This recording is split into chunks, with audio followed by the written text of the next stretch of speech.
मुख्यमंत्री मनोहर लाल के हिसार दौरे का आज तीसरा दिन है और जिसके लिए सीएम नारनौद विधानसभा क्षेत्र के गुराना गांव में पहुंचे।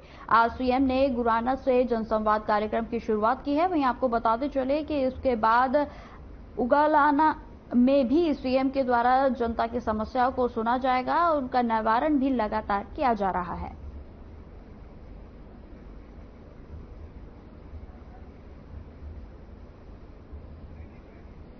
तो आपको बता दें कि मुख्यमंत्री मनोहर लाल के द्वारा जो है लगातार हिसार के वो दौरे पर हैं और आज उनका तीसरा दिन है और इस बीच जो है लगातार उनके द्वारा जनसंवाद का कार्यक्रम कर लोगों की समस्याओं को सुनने के साथ साथ त्वरित जो है निवारण भी किया जा रहा है। वहीं आपको बता दें कि इसके बाद उगालन में भी सीएम के द्वारा जनता की समस्याओं को सुना जाएगा और साथ ही साथ उनके निवारण की भी जो आश्वासन है वो सीएम के द्वारा दिया जा रहा है। वहीं आपको बता दें कि जनसंवाद के कार्यक्रम में सीएम के साथ तमाम अधिकारीगण भी जो है वो मौजूद रहते हैं और जिनको कई दिशा निर्देश भी जो है समस्याओं के अनुसार दिए जाते हैं और वहीं कई ऐसी भी समस्या है जिनका त्वरित निवारण जो है अधिकारियों को निर्देशित करते हुए किया जाता है।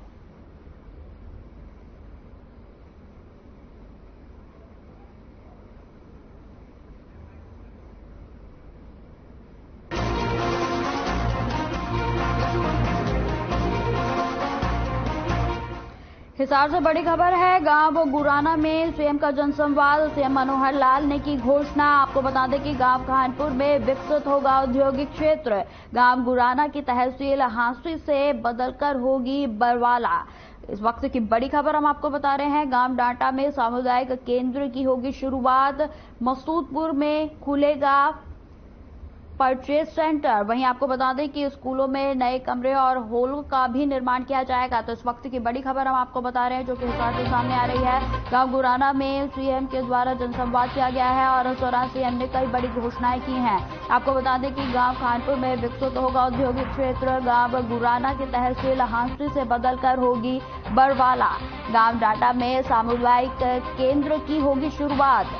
मसूदपुर में खुलेगा परचेज सेंटर। वहीं आपको बता दें कि स्कूलों में नए कमरे और हॉल्स का भी निर्माण किया जाएगा।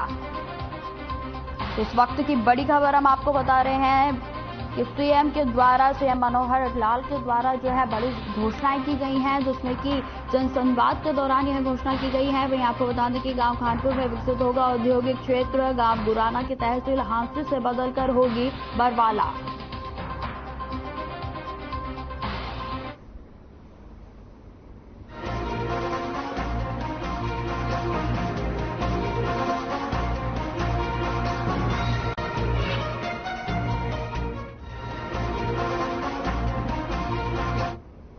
मुख्यमंत्री मनोहर लाल ने वीरवार को हिसार जिले के सातरोड खास गांव में जनसंवाद कार्यक्रम के तहत लोगों से सीधा संवाद किया। उन्होंने गांव सातरोड खास में आयोजित जनसंवाद कार्यक्रम में संत शिरोमणि श्री धन्ना भक्त के चित्र पर पुष्प अर्पित कर उन्हें नमन भी किया। वहीं आपको बता दें कि इस अवसर पर मुख्यमंत्री ने दिव्यांगजनों को ट्राईसाइकिल भी वितरित की। सीएम ने स्वयं सहायता समूह की महिलाओं के द्वारा बनाए गए उत्पादों की प्रदर्शनी का भी अवलोकन किया और जानकारी भी हासिल की। वहीं आपको बता दें कि सीएम ने कहा कि गांव के खेतों के रास्ते को पक्का करने के लिए सरकार ने पहले ही खेत खलियान योजना बनाई हुई है और उसके तहत रास्तों को पक्का किया जा रहा है।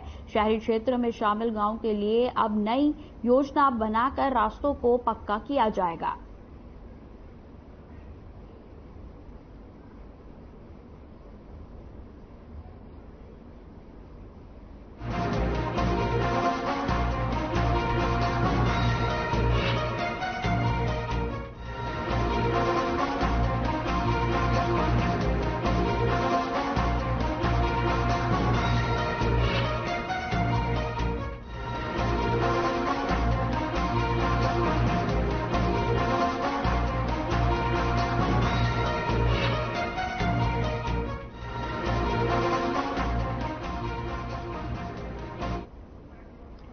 ड्रग की free Haryana cyclothon rally Rewari पहुंची। वहीं आपको बता दें कि साइकिल यात्रा नूंह से रवाना होकर रेवाड़ी पहुंची है। नूंह जिले के उपायुक्त ने भी साइकिल चालक युवाओं के हौसले में अफजाई की। वहीं आपको बताते चलें कि रेवाड़ी में साइक्लोथॉन का भव्य स्वागत और उत्साहवर्धन किया गया।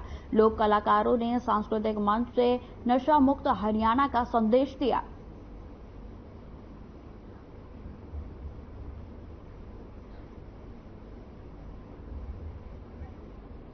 तो आपको बता दें कि drug free Haryana cyclothon rally जो है वो रेवाड़ी पहुंच गई है और जहां साइकिल यात्रा नूंह से रवाना होकर रेवाड़ी पहुंची है, वहीं आपको बताते चले कि नूंह जिले के उपायुक्त ने भी साइकिल चालक युवाओं के हौसले की अफजाई की है।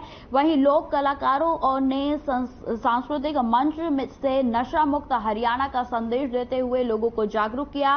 वहीं आपको बता दें कि इस भव्य साइकिल यात्रा में छात्र छात्राओं ने बढ़ चढ़कर हिस्सा लिया और ये तस्वीरें आप देख सकते हैं कि कई मनमोहक प्रस्तुतियों के द्वारा जो है लोगों को जागरूक किया जा रहा है और नशा मुक्त हरियाणा का संदेश जो है लगातार इन छात्र छात्राओं के द्वारा दिया गया।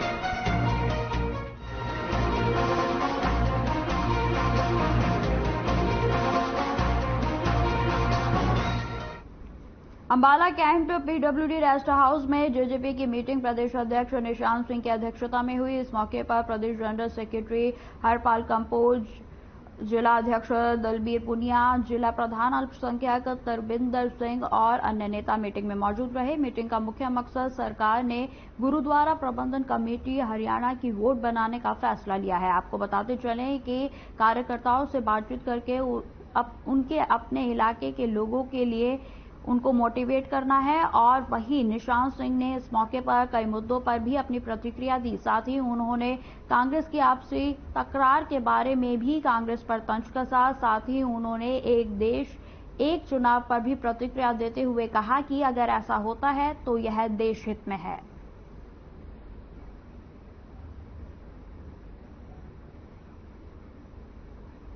जननायक जनता पार्टी लगातार फील्ड में है और हमारी टीम भी ऐसी है, कार्यकर्ता भी इतने सक्षम हैं कि वो भी हमेशा तैयार रहते हैं किसी बड़ी बड़ी लड़ाई के लिए। और पार्टी ने निर्णय भी लिया है कि हर लोकसभा क्षेत्र में एक बड़ी जनसभा, बड़ी रैली की जाए ताकि लोगों को और मोटिवेट किया जाए पार्लियामेंट के चुनाव को लेकर के। 2 रैलियां हमारी हो चुकी हैं, सोनीपत के जुलाना में और फरीदाबाद के मोहाना गांव में, और तीसरी रैली हमने 17 तारीख की 17 सितंबर की रखी हुई है दादरी के अंदर, जो भिवानी लोकसभा क्षेत्र है उसके लिए। तो इसी तरीके से लगातार 10 की 10 रैलियां करेंगे, अपने साथियों को मोटिवेट करेंगे और मजबूत करेंगे। संगठन में नए लोगों को जोड़ना जारी है और सभी लोग पार्टी का शीर्ष नेतृत्व इसी प्रयास में है कि जननायक जनता पार्टी और मजबूत है।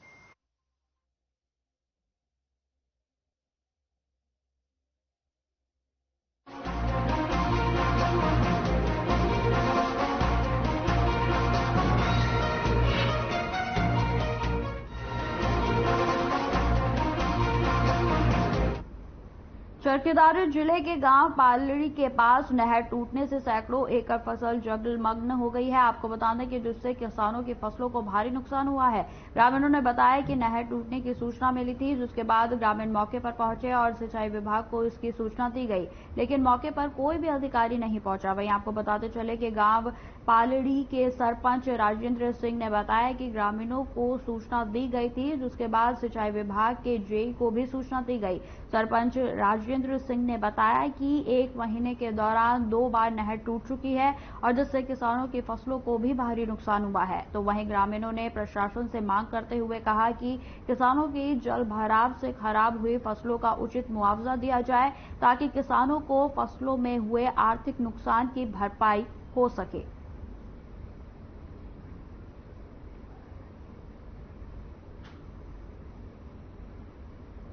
कुछ दिन पहले ये नहर फिर टूट गई थी और अब ज्यादा टूट गई है, तो किसानों को भारी नुकसान हो गया है। पूरी फसलें पानी में तैर रही है, सिरटे हैं, बाजरे का बिल्कुल नुकसान हो चुका है, कपास का बिल्कुल नुकसान हो चुका है और इसकी भरपाई सरकार ही कर सकती है। किसान तो बिल्कुल मर गए हैं, इनकी तो बुरी हालत हो चुकी है। और यहाँ पर बल्कि जो बाजरा कुछ किसानों ने कटाई करी है, 8,000 रुपया मजदूरी एक्स्ट्रा और लग गई है किसानों को। इसमें आना जाना तो कुछ नहीं है, जो मतलब एक्स्ट्रा मजदूरी और लग गई है, 8,000 रुपया एक्स्ट्रा और पड़ गया है किसानों के ऊपर। इसलिए मेरी सरकार से अपील है कि इसके किसानों को मुआवजा दिया जाए।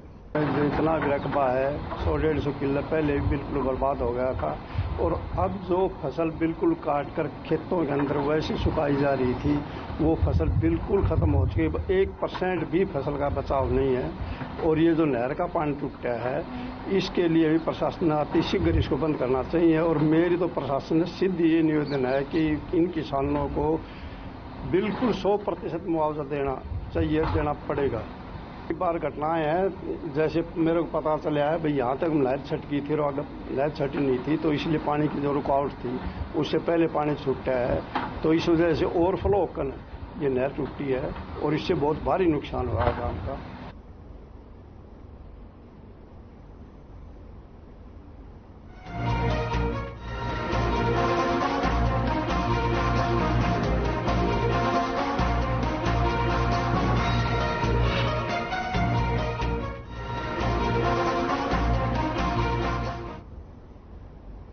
G20 सम्मेलन को लेकर दिल्ली के टीकरी बॉर्डर पर पुलिस ने नाकाबंदी कर दी है और जिससे कि दिल्ली में भारी वाहनों की एंट्री भी बंद हो गई है। वहीं आपको बता दें कि दिल्ली बॉर्डर से महज आवश्यक सामग्री के वाहनों को ही जांच के बाद दिल्ली में एंट्री करने की अनुमति दी जा रही है। इसके अलावा सभी भारी वाहनों को बहादुरगढ़ के सेक्टर 9 से यू टर्न दिलवाया जा रहा है। दिल्ली और हरियाणा को जोड़ने वाले टीकरी बॉर्डर पर अब तक करीब 2000 से ज्यादा वाहनों को दिल्ली के अंदर एंट्री करने से रोका जा चुका है। वहीं आपको बताते चले कि दिल्ली के बॉर्डर पर 10 सितंबर तक भारी वाहनों की एंट्री पर पाबंदी रहेगी। टिकरी बॉर्डर और झाडोदा का बॉर्डर पर भी पुलिस भारी मात्रा में तैनात की गई है। वहीं आपको बता दें कि पुलिस की पैनी नजर चप्पे चप्पे पर बनी है।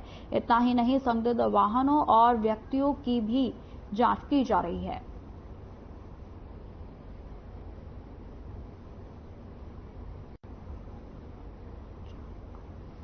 खाद्य G20 के संबंध में जो भी गाड़ियां अंदर जा रही हैं वो खाद्य सामग्री को छोड़ गए, बाकी हैवी व्हीकल सभी को डाइवर्ट कर रहे हैं यहाँ से नमोर नाके से। अब तक कितने व्हीकल जो डाइवर्ट यहाँ से तकरीबन भी 1000-2000 व्हीकल डाइवर्ट हो गए होंगे। क्या क्या है जिसको अनुमति दी गई है? सिर्फ पानी, दूध, खाद्य सामग्री जितनी भी है, इसके अलावा कोई वाहन अंदर नहीं, वो नहीं जाएगा।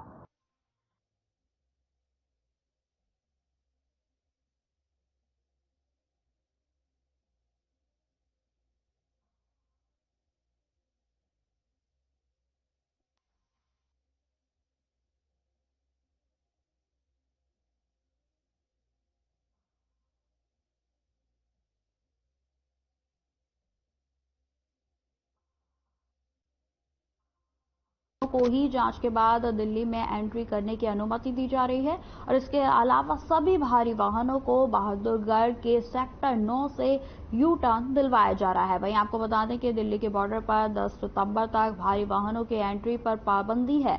टिकरी बॉर्डर और झाडोदा का बॉर्डर पर भी पुलिस की भारी तैनाती की गई है। साथ ही आपको बताते चले कि पुलिस की चप्पे चप्पे पर पैनी नजर है और किसी भी वाहन या फिर व्यक्ति को बिना जांच पड़ताल के आगे नहीं भेजा जा रहा है। तो G20 सम्मेलन को लेकर दिल्ली के टिकरी बॉर्डर पर पुलिस ने नाकाबंदी कर दी है और जिससे कि दिल्ली में भारी वाहनों की एंट्री पूरे तरीके से पाबंदी के बीच है। आपको बता दें कि दिल्ली बॉर्डर से महज आवश्यक सामग्रियों के वाहनों को ही जांच के बाद दिल्ली में एंट्री करने की अनुमति दी जा रही है। इसके अलावा सभी भारी वाहनों को बहादुरगढ़ के सेक्टर 9 से यू टर्न दिलवाया जा रहा है। दिल्ली और हरियाणा को जोड़ने वाले टिकरी बॉर्डर पर अब तक करीब 2000 से ज्यादा वाहनों को दिल्ली के अंदर एंट्री करने से रोका जा चुका है। दिल्ली के बॉर्डर पर 10 सितंबर तक भारी वाहनों की एंट्री पर पाबंदी रहेगी। वहीं आपको बताते चले कि टिकरी बॉर्डर और झाडोदा का बॉर्डर पर भी पुलिस भारी मात्रा में तैनात की गई है।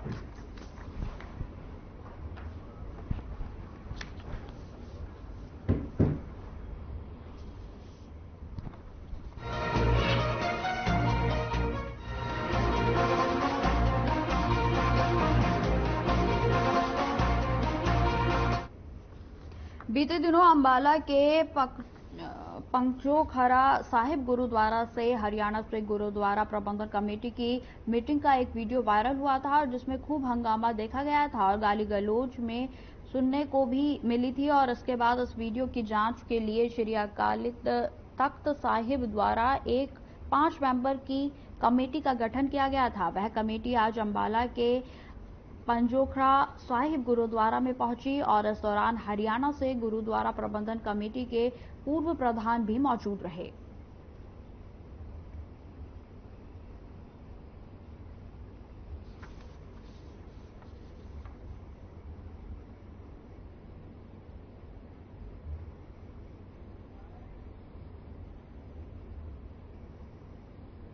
ਵਾਹਿਗੁਰੂ ਜੀ ਕਾ ਖਾਲਸਾ ਵਾਹਿਗੁਰੂ ਜੀ ਕੀ ਫਤਿਹ। ਅੱਜ ਸ਼੍ਰੀ ਅਕਾਲ ਤਖਤ ਸਾਹਿਬ ਵੱਲੋਂ ਜਿਹੜੀ ਇੱਕ 5 ਮੈਂਬਰੀ ਕਮੇਟੀ ਬਣਾਈ ਗਈ ਸੀ ਸਿੰਘ ਸਾਹਿਬ ਜੀ ਵੱਲੋਂ, ਅੱਜ ਉਹਨਾਂ ਦੇ ਨਿਰਦੇਸ਼ਾਂ ਤਹਿਤ ਹੀ ਅੱਜ ਗੁਰਦੁਆਰਾ ਪੰਜੋਖੜਾ ਸਾਹਿਬ ਵਿਖੇ ਅੱਜ ਦੀ ਪਹਿਲੀ ਮੀਟਿੰਗ ਸੀ, ਜਿਹਦੇ ਵਿੱਚ ਕਿ ਸਮੂਹ ਜਿਹੜੇ ਐਗਜ਼ੈਕਟਿਵ ਮੈਂਬਰ ਜਿਹੜੇ ਕਿ 14 ਅਗਸਤ ਦੀ ਮੀਟਿੰਗ ਦੇ ਵਿੱਚ ਹਾਜ਼ਰ ਸਨ, ਉਹਨਾਂ ਨੂੰ ਇੱਥੋਂ ਦੇ ਮੈਨੇਜਰ ਸਰ ਕੁਲਦੀਪ ਸਿੰਘ ਦੇ ਰਾਹੀਂ ਜਿਹੜੇ ਸੁਨਾਏ ਦਿੱਤੇ ਗਏ ਸੀ ਕਿ ਕਮੇਟੀ ਨੇ ਇਸ ਦਿਨ ਆਉਣਾ, ਤੁਸੀਂ ਉੱਥੇ ਹਾਜ਼ਰ ਹੋ ਕੇ ਆਪਣੀ ਜਿਹੜੀ ਗੱਲ ਕਰਨੀ ਆ। ਉਹ ਉਸੇ ਸਬੰਧ ਵਿੱਚ ਅਸੀਂ ਅੱਜ ਇੱਥੇ ਗੁਰਦੁਆਰਾ ਸਾਹਿਬ ਆਏ ਸੀਗੇ, ਦਰਸ਼ਨ ਮੇਲੇ ਕੀਤੇ ਨੇ ਤੇ ਉਸ ਤੋਂ ਬਾਅਦ ਜਿਹੜੇ ਮੈਂਬਰਾਂ ਨੇ ਆਏ ਨਹੀਂ ਗਏ, ਜਿਹੜੇ ਮੈਂਬਰ ਆਏ ਨੇ ਉਹਨਾਂ ਦੇ ਅਸੀਂ ਬਿਆਨ ਜਿਹੜੇ ਨੇ ਉਹ ਨੋਟ ਕਰ ਲਏ ਨੇ। ਉਹਨਾਂ ਵਿੱਚ ਸਭ ਤੋਂ ਪਹਿਲਾਂ ਜਨਰਲ ਸਕੱਤਰ ਧਮੀਜਾ ਸਾਹਿਬ ਸੀਗੇ, ਉਹਨਾਂ ਨੇ ਆਪਣੀ ਸਾਰੀ ਜਿਹੜੀ ਵਿਵਸਥਾ ਜਿਹੜੀ ਆ, ਜਿਸ ਤਰ੍ਹਾਂ ਮੀਟਿੰਗ ਦੀ ਸ਼ੁਰੂਆਤ ਹੋਈ, ਜੋ ਕੁਝ ਮੀਟਿੰਗ ਹੋਇਆ, ਉਦੋਂ ਜਿਹੜੀਆਂ ਕਾਰਵਾਈਆਂ ਨੇ ਉਹਨਾਂ ਸਾਰੀਆਂ ਉਹਨਾਂ ਨੇ ਬੜੀ ਡਿਟੇਲ ਦੇ ਵਿੱਚ ਸਾਡੇ ਨਾਲ ਸਾਂਝ ਕੀਤੀ ਹੈ।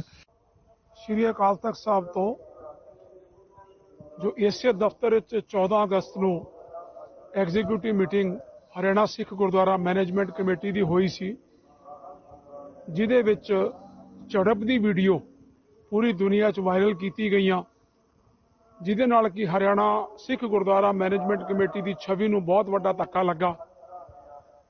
ਉਹ ਇੱਥੇ ਪੂਰੀ ਕਿਸੇ ਵੀ ਕਮੇਟੀ ਦੀ, ਈਵਨ ਸ਼੍ਰੋਮਣੀ ਗੁਰਦੁਆਰਾ ਪ੍ਰਬੰਧਕ ਕਮੇਟੀ ਜਿਹੜੀ 100 ਸਾਲ ਤੋਂ ਇਸ ਦਾਇਰੇ 'ਚ ਕੰਮ ਕਰ ਰਹੀ ਹੈ, ਇਹ ਪੁੱਛਿਆ ਗਿਆ ਕਿ ਅੱਜ ਤੱਕ ਕਦੀ ਵੀ ਕੋਈ ਦੀ ਕੈਮਰਾ ਕੋ ਲੱਗਿਆ ਤੇ ਉਹਦੇ 'ਚ ਕੈਮਰਾ ਲਗਾਉਣਾ, ਉਹ 'ਚ ਇਹ ਸਾਰਾ ਕੈਮਰੇ ਨੂੰ ਐਡਿਟ ਕਰਕੇ ਪੂਰੀ ਦੁਨੀਆ 'ਚ ਕਮੇਟੀ ਦੀ ਨਿੰਦਾ ਕਰ ਰਹੀਆਂ। ਇਸ ਕਰਕੇ ਜਿਹੜੀ ਇਹ ਕਮੇਟੀ ਬੁਲਾਈ ਗਈ ਸੀ, ਉਹਨਾਂ ਨੇ ਸਾਡੇ ਕੋਲੋਂ ਸਾਰੀ ਜਾਣਕਾਰੀ ਜੋ ਉਸ ਦਿਨ ਦੀ ਮੀਟਿੰਗ ਬਾਰੇ ਸੀ ਉਹ ਵੀ ਲਈ, ਉਹਦੇ ਕਾਰਨ ਵੀ ਲਏ ਵੀ ਇਹ ਨੌਬਤ ਕਿਉਂ ਆਈ। ਉਹਨਾਂ ਨੂੰ ਸਾਰਾ ਦੱਸਿਆ ਗਿਆ ਵੀ ਕਿਸ ਤਰ੍ਹਾਂ ਇਹਦੇ ਸ਼ੁਰੂ ਤੋਂ ਲੈ ਕੇ ਅੱਜ ਤੱਕ ਇਹ ਸਾਰੇ ਹਾਲਾਤ ਬਣੇ। ਔਰ ਸ਼੍ਰੀ ਅਕਾਲ ਤਖਤ ਸਾਹਿਬ ਤੇ ਜੋ ਮਹੰਤ ਜੀ ਨੇ ਸਾਨੂੰ 16 ਅਗਸਤ ਨੂੰ ਧਮਕੀ ਦਿੱਤੀ ਸੀ ਕਿ ਅਸੀਂ ਦੋਨਾਂ ਨੂੰ ਹੀ ਸ਼੍ਰੀ ਅਕਾਲ ਤਖਤ ਸਾਹਿਬ ਤੋਂ ਸਿੱਖ ਕੌਮ ਤੋਂ ਛਿਕਵਾ ਕੇ ਬਾਹਰ ਕਢਵਾ ਕੇ ਆਵਾਂਗੇ, ਸਾਡੇ ਮਨ ਨੂੰ ਇਸ ਗੱਲ ਦਾ ਬਹੁਤ ਦੁੱਖ ਸੀ, ਮਨ ਵਿੱਚ ਰੋਸ਼ ਵੀ ਸੀ।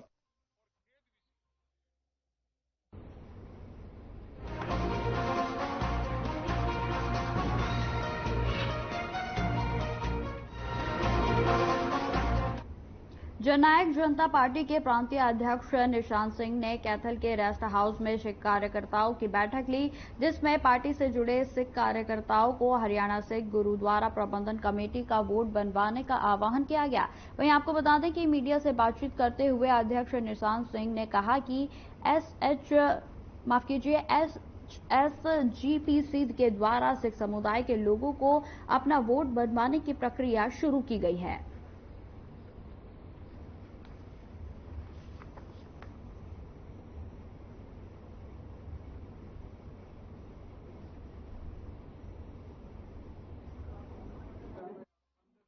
हरियाणा का इलेक्टोरल रोल नए सिरे से बन रहा है, वोट बन रही है, उसको लेकर के हमारे जो साथी हैं पॉलिटिकली जननायक जनता पार्टी का नाम लेवा जितने भी लोग हैं उनसे मिलने के लिए, खासकर सिख पीपल जो जिनको राइट है उस वोट का, उनको मिलने के लिए आज कार्यक्रम रखा था कैथल में।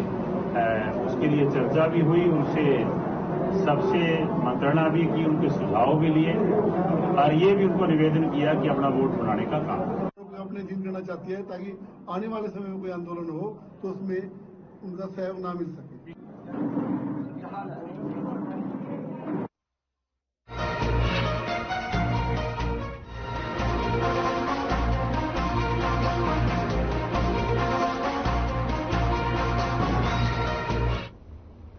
कृषि मंत्री जेपी दलाल ने लोहारू हलके के आधा दर्जन गांवों का दौरा कर जनसंवाद कार्यक्रम के तहत लोगों की समस्याएं सुनी और अधिकारियों को समाधान के निर्देश भी दिए। वहीं आपको बता दें कि इस अवसर पर लोगों को संबोधित करते हुए कृषि मंत्री ने कहा कि G20 सम्मेलन में विदेशी मेहमानों को बाजरे से बने बिस्किट, केक व अन्य व्यंजन खिलाए जा रहे हैं और बाजरा पोषक मोटे अनाज का मुख्य स्रोत है। साल 2023 अंतर्राष्ट्रीय मिलेट्स वर्ष के रूप में मनाया जा रहा है। प्रधानमंत्री नरेंद्र मोदी खुद मोटे अनाज का दुनिया भर में प्रचार कर रहे हैं। इसी के साथ मंत्री जेपी दलाल विपक्ष पर निशाना साधने से भी नहीं चूके। उन्होंने कहा कि चुनाव का वक्त है, बहुत सारे नेता आएंगे, बहुत सारी पार्टियां आएंगी, ये मौसमी नेता लोगों को गुमराह भी करेंगे, लेकिन बीजेपी ने जो काम किया है वह लोगों के दिलों में है। तो आपको बता दें कि मंत्री जेपी दलाल के द्वारा जो है जनसंवाद कार्यक्रम किया गया और जिसमें उनके द्वारा जो है लोगों की समस्याओं को सुनते हुए उनका निवारण भी किया गया। साथ ही साथ आपको बता दें कि जनसंवाद कार्यक्रम के दौरान जेपी दलाल के द्वारा जो है विपक्ष पर भी निशाना साधा गया, जिसमें उन्होंने कहा कि चुनाव का समय है, पार्टियां आएंगी, कई नेता भी आएंगे, मौसमी दौर है, कई नेता जो है अपने बातों से जनता को लुभाने का काम भी करेंगे, लेकिन बीजेपी ने जो काम किया है वह लोगों के दिल में है। तो आपको बता दें कि लगातार इस समय जनसंवाद कार्यक्रम का दौर जो है जारी है और जिसमें कई नेताओं के द्वारा जनसंवाद कार्यक्रम को करते हुए लोगों की समस्याओं को सुना जा रहा है और साथ ही साथ उनका निवारण भी किया जा रहा है। वहीं आपको बता दें कि इस अवसर पर लोगों को संबोधित करते हुए कृषि मंत्री ने कहा कि G20 सम्मेलन में विदेशी मेहमानों को बाजरे से बने बिस्किट, केक व अन्य व्यंजन खिलाए जा रहे हैं और बाजरा पोषक मोटे अनाज का मुख्य स्रोत है। साथ ही उन्होंने यह भी कहा कि साल 2023 अंतर्राष्ट्रीय मिलेट्स वर्ष के रूप में मनाया जा रहा है। प्रधानमंत्री नरेंद्र मोदी भी खुद मोटे अनाजों का दुनिया भर में प्रचार कर रहे हैं और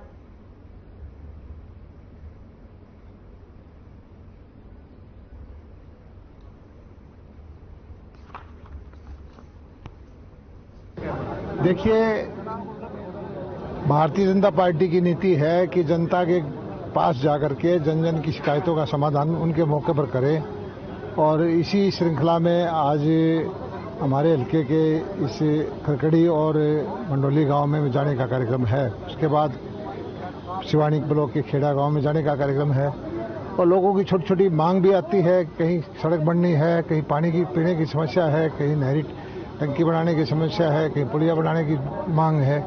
इन सारी मांगों को ले जाकर के हम मुख्यमंत्री जी के द्वारा इनको मंजूर कराएंगे और हम चाहते हैं कि घर बैठे लोगों के काम हो, नेताओं के पीछे ना घूमने पड़े, नेता इनके दरबार में आए, ये नेता के पास ना जाए।